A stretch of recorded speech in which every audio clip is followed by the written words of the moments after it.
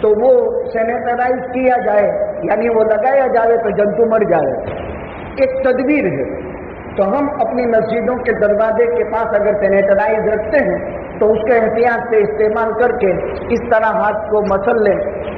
بلکہ مسلمان دن میں 5 مرتبہ وضو کرتا ہے فرض نمازوں کے، اور 4 نفل نماز تو 9 نمازیں ہوئی۔ چلو رمضان میں 9 کا اہتمام کیا، ابھی آپ 7 کا اہتمام کرتے ہو یا 5 کا، تو 5 مرتبہ وضو کے اندر اگر صابن استعمال کریں گے تو جراثیم رہنے ہی والے نہیں۔ ہم کھانا کھاتے ہیں تو بھی سر پر ٹوپی پہنتے ہیں، ہم کھانا کھاتے ہیں تو ہاتھ اچھے طریقے سے صابن سے دھو لیں، نیم گرم پانی استعمال کریں، یعنی تھوڑا گرم پانی، ٹھنڈا پانی مٹکے کا پانی بھی نہیں، تھوڑا سیتو گرم پانی، اس کو پینے کا اہتمام کریں تاکہ اندر کے جراثیم سے پرہیز۔ یہ سب احتیاطی تدابیر اسلام میں بھی ہیں، اور جیسے کہ ہم کو طبی علاج بھی بتایا جاتا ہے، ان سب کے ساتھ ساتھ حقیقت کے اندر تعلق اللہ کی ذات کے ساتھ۔ حضرت مولانا نے فرمایا کہ کبھی مخالف کی طرف سے حالات نہیں آتے ہیں، مخالف کو بدنام کرتے ہوئے ہم حالات میں اور زیادہ اندر چلے جاتے ہیں، حالات اللہ کی طرف سے آتے ہیں۔ اللہ کو راضی کرنے کی ضرورت ہے۔ اللہ کا شکر ہے کہ اتنا لمبا زمانہ ان حالات میں جو گزر چکا، لیکن الحمدللہ ہر گھر میں مسجد ہو گئی، ہر بغلے میں مسجد ہو گئی، ہر واڑی میں مسجد ہو گئی، اور کہیں 3 آدمی، کہیں 5 آدمی، کہیں 40 آدمی، کہیں 50 آدمی، ہم نے اپنے ملی تشخص کو باقی رکھا۔ الحمدللہ رب العالمین، الحمدللہ رب العالمین، الحمدللہ رب العالمین۔ ورنہ ان حالات میں بہت سے انسان بہہ گئے تو بیچارے بہت پریشان ہوئے۔ اس سے اندازہ ہوا لوگ یوں سمجھتے تھے کہ اتنے سارے مدرسے اور اتنے سارے حافظ، لیکن کم پڑھے کہ نہیں پڑھے، کم پڑھے کہ نہیں پڑھے۔ بس یہ اللہ تعالیٰ لوگ علماء ربانیین کے دل میں بات ڈالتے ہیں۔ ہر گھر میں حافظ ہو تو بھی کم ہے، ہر خاندان میں حافظ ہو تو بھی کم ہے۔ اتنے زیادہ 450 حفاظ کے باوجود سبھی لوگ مقام پر ہی ہے، لیکن بہت ساری جگہ پر لوگوں کو انتظار رہا۔ کچھ ساتھی وہ بھی تھے جنہوں نے نفلیں پڑھی، تراویح نہیں ہو سکی کیونکہ جماعت کے ساتھ تراویح پڑھی جاتی ہے۔ لیکن اللہ کا شکر ہے، اللہ کا فضل ہے، اللہ کا احسان ہے، کہیں 10 دن میں قرآن ختم ہوا، جیسے یہاں بھی 10 دن میں ختم ہو گیا، کہیں 15 دن میں قرآن ختم ہوا، کہیں 20 دن میں قرآن ختم ہوا، 27 میں سب کو بھی قرآن ختم ہوئے۔ ایک ماحول بنا۔ ضرورت ہے اس بات کی کہ ہم ان حالات سے سبق حاصل کریں۔ یہ حالات وقتی نہیں ہیں، اس کے بعد کے حالات بھی اس سے خطرناک ہیں، اور مسلم نیتا گیری کو مضبوط کرنے کی ضرورت ہے۔ میں نے قوم کے سمجھدار ساتھیوں سے بہت منت اور سماجت کے ساتھ کہا کہ ہم کچھ ادھر ادھر گھوم کر آئے۔ ایک بات خدا نے دل میں ڈالی کہ اسلامی اتحاد مضبوط کرنا یہ وقت کا اہم تقاضا، اور مسلم نیتا گیری کو مضبوط کرنا یہ وقت کا اہم تقاضا، اور ہم سب چھوٹوں کو اپنے بڑے کی بات ماننا فرض سے فرض ہے۔ ضرورت ہے اس بات، ہم ادھر ادھر منتشر نہ ہو جائیں۔ ہم کو کون اچھا لگتا ہے؟ کسی کو کوئی اچھا نہیں لگتا، اس میں یہ خامی، اس میں یہ خامی، اس میں یہ خامی، تو کون تمہاری آواز کو لے کر کے چلے گا؟ یاد رکھو، کچل دیے جائیں گے، دبا دیے جائیں گے، صفائی ہستی سے ختم کر دیے جائیں گے۔ ورلڈ کے حالات تیزی سے بدل رہے ہیں۔ ان بدلے ہوئے حالات میں ایک بات یہی کہی جاتی ہے، اللہ سے رشتہ جوڑ لے۔ اور ماشاء اللہ خوشی ہوئی، ہزاروں کی تعداد میں تراویحوں کی جماعتیں، مستورات، گھر میں محرم مرد نماز پڑھانا ہے، پیچھے بیوی بچے جماعت پڑھ رہے، کبھی یہ نمونے ظاہر نہیں ہوئے تھے۔ حالات میں اللہ کی مہربانی ہوتی ہے، حالات میں رحمت ہوتی ہے، مسلمان کے لیے حالات رحمت بن جاتے ہیں، لیکن ہم حالات مانگ نہیں سکتے۔ اسی کے ساتھ ساتھ ہم تسلی دیتے ہیں، تاجر طبقہ یکسر تجارت ختم ہو گئی، لیکن پھر بھی الحمدللہ ہم نے زکاتیں پوری طور پر نکالے، اداروں کو پروان چڑھائے، غریبوں کی خدمتیں کی، کل امت مسلمہ نے ہر جگہ نہیں تھا تو قرضے لے کر بھی خدمتیں کی۔ یہی وہ چیز ہے جو حالات کے اندر پلٹا پیدا کرتی ہے۔ تنگیوں کے باوجود اللہ کے راستے میں دینا یہ حالات کو تبدیل کرنے والی چیز ہے۔ اس پر اللہ کا شکریہ ادا کرتے ہیں اور ان کاموں کو ہم کرتے رہیں، اور عاجزانہ درخواست ہے کہ جب لاک ڈاؤن مسجدوں کے اعتبار سے نماز کی چھٹی ملی تو پھر اب ہم گھروں میں کیوں نماز پڑھتے ہیں یا ہماری فرض نماز کیوں چھوٹتی ہے؟ کیا یہ دو ڈھائی تین مہینے کے قریب ہم مسجدوں سے دور رہے تو کیا دلوں پر کچھ نہیں؟ قطر کی ایک مسجد کے اندر جب نماز شروع ہوئی تو ایک مسجد کے ایک مصلی نے 100 بکرے اس نماز کی پہلی نماز کی ادائیگی کی خوشی پر ذبح کر کے لوگوں کو کھلا دی کہ 3 مہینے کے بعد اللہ کا گھر کھلا، اور اللہ کا گھر کھلنے پر آج نماز مسجد میں نصیب ہوئی تو ایک اللہ کے بندے نے 100 سے 300 کے قریب بکرے ذبح کر کے لوگوں کو تقسیم کیے کہ اے مالک، اے اللہ تیرا شکر ہے کہ تیرا گھر کھلا۔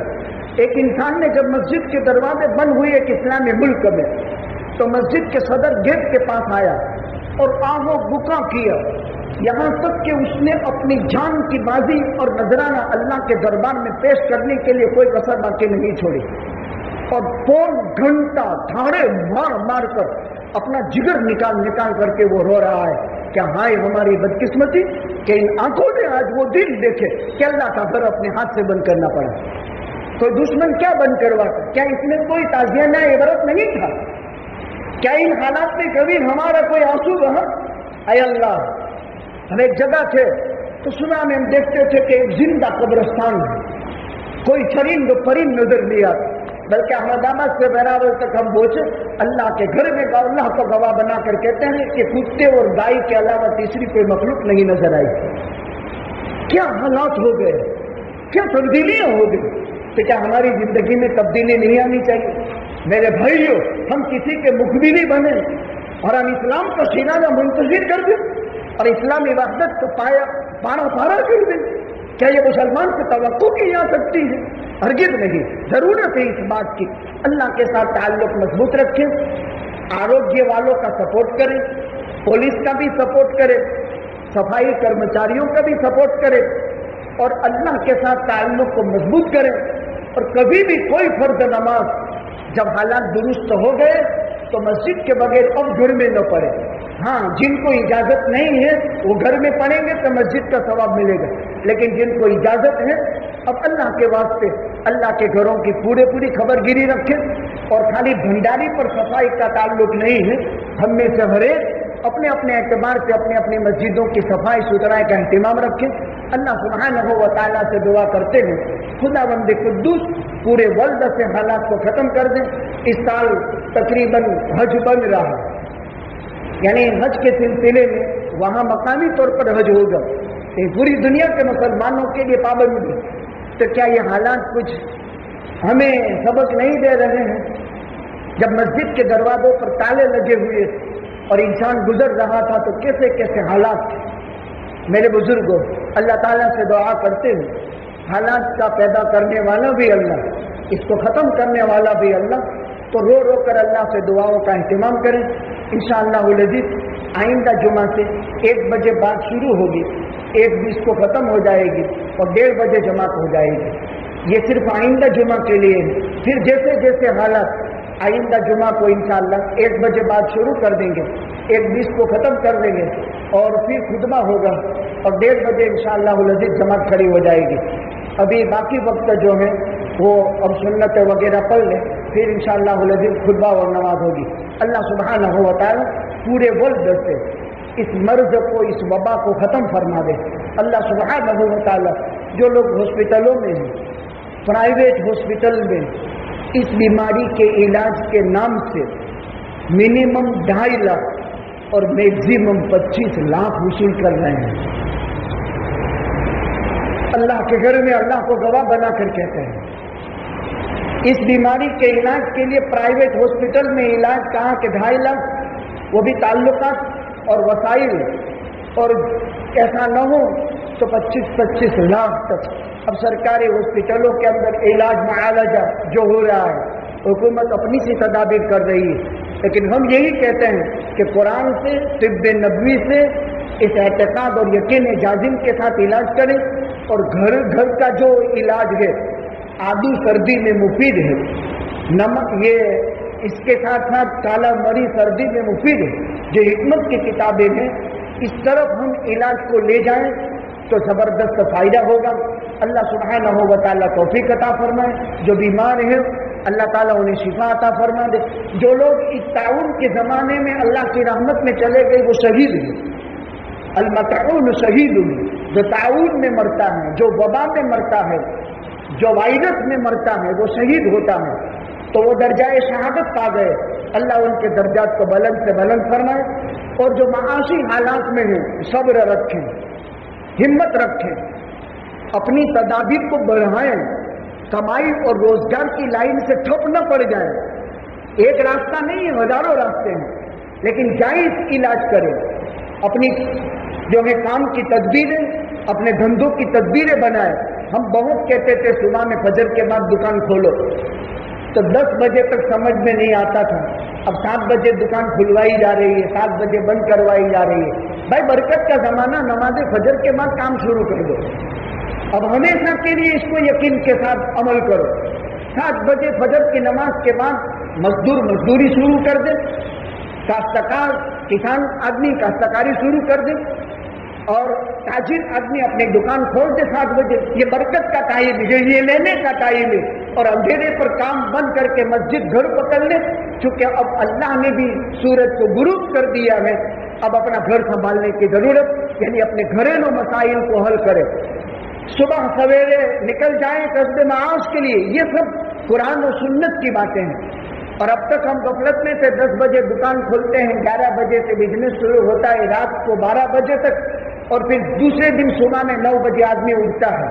یہ تباہی تھی، جس تباہی سے بھی خدا نے آنکھ کھولی کہ ہم نے برکات کو پیچھے کر دیا، اور جو زمانہ حصول کا تھا اس کو ہم نے مؤخر کر دیا۔ خیر اللہ کوتاہی معاف کرنا دے، سچے دل سے توبہ کر لے، ابھی بھی کچھ بھی گیا نہیں ہے، سب کچھ ہمارے پاس باقی ہے۔ جن کا معاشی نقصان ہو گیا صبر کر لیں، صبر بہت بڑا ہتھیار ہے، جنت ملے گی۔ تجارت میں کھوٹ گئی، صبر کر لو، یقیناً جنت ملے گی۔ مرغ کا بیپار کرنے والے ان لوگوں کو نقصان گیا، صبر کر لو، جنت ملے گی۔ ناریلی والوں کو، اجارداروں کو لاکھوں کا نقصان گیا، صبر کر لو، جنت ملے گی۔ امر المومن کلہ خیر ان اصابتہ سرا صبر تکن خیرا لہ، تکلیف پہنچے گی صبر کر لو، شکایت مت کرو، اگر شکایت کرو گے تو اللہ مصیبت کے دروازے اور کھولیں گے، اور اس کا کوئی حل نہیں۔ مزدوری نہیں مل رہی ہے، میں نے اس سے پہلے 7-10 منٹ میں ایک بات بیان دیا تھا کہ بھئی جو حضرات کو نہیں مل رہا ہے اپنے ساتھی ہاتھ بڑا کر کے ان کو بھی مزدوری کے لیے آگے کرے، تاکہ ان کے بھی گھر کے اندر مسائل حل ہوں۔ اللہ تعالیٰ توفیق عطا فرمائے، باہم ایک دوسرے کا تعاون کریں، اسلامی وحدت کو مضبوط سے مضبوط بنائیں۔ بیماری ہے اور اس کے اثرات بھی ہے، لہذا اس سے احتیاطی تدابیر بچنے کی بھی وہ بھی ضرور اختیار کرے، اور کوئی حکومتی چیزوں کے اندر ہم دخل نہ کریں، بلکہ ہم ان کے سپورٹر بن کر کے کام کریں۔ یہ اسلامی اخلاق جب ان کے سامنے جائیں گے تو ہماری وحدت بنے گی، ملک بچے گا۔ اللہ تعالیٰ توفیق عطا فرمائے، آمین۔ وآخر دعوانا الحمدللہ۔